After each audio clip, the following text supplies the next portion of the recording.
Good afternoon. I'm jumping on to do a live because I had a couple calls today that really ticked me off about a couple of colleagues who took money from elderly people, promised them the moon, the stars, to locate their children that had moved out a while ago, or that they placed for adoption.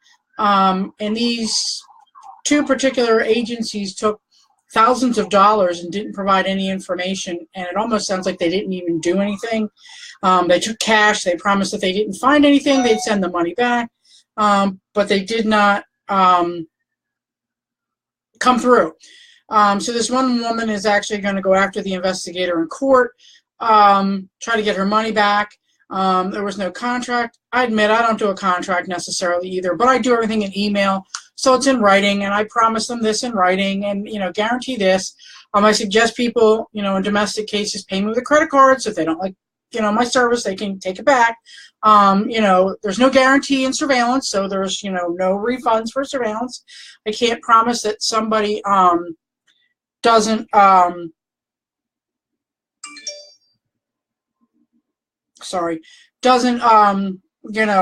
go somewhere, and I can't,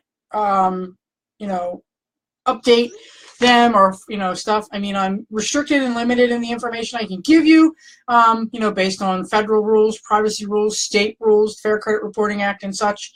But it's the time of year to be doing a lot more, locating of your missing, adult children. You're in your 60s or 70s and you haven't had any communication with your children that are in their 30s or their 40s. It's the time of year to find, especially now since Pennsylvania has now released adoption records. It's time to find your parents.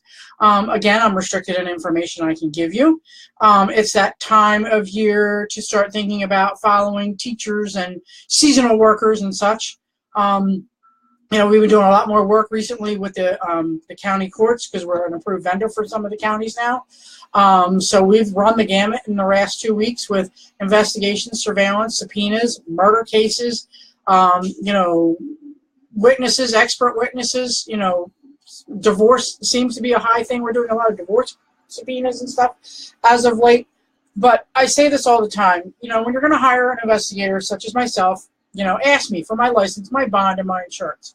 Check it with the counties or the state or whoever, licensed them. But they'll supply you that information. Call the insurance company. Verify that so you have something to fall back on.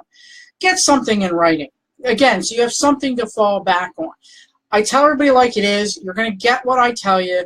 I'm not going to take something if it's crap. I'm going to tell you you're wasting your time.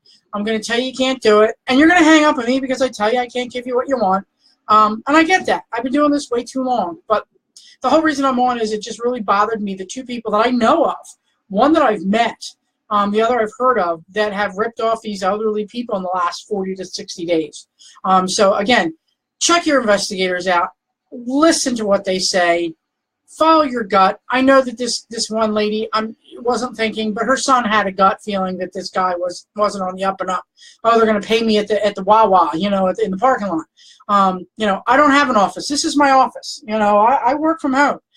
So I'm not going to meet anybody here because I'm not going to give out that address. So I'll meet you in a Starbucks or the library, or they have those safe zones at the police station and such.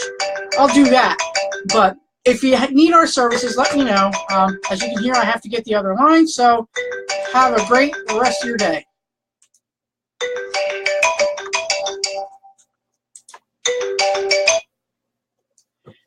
Hello.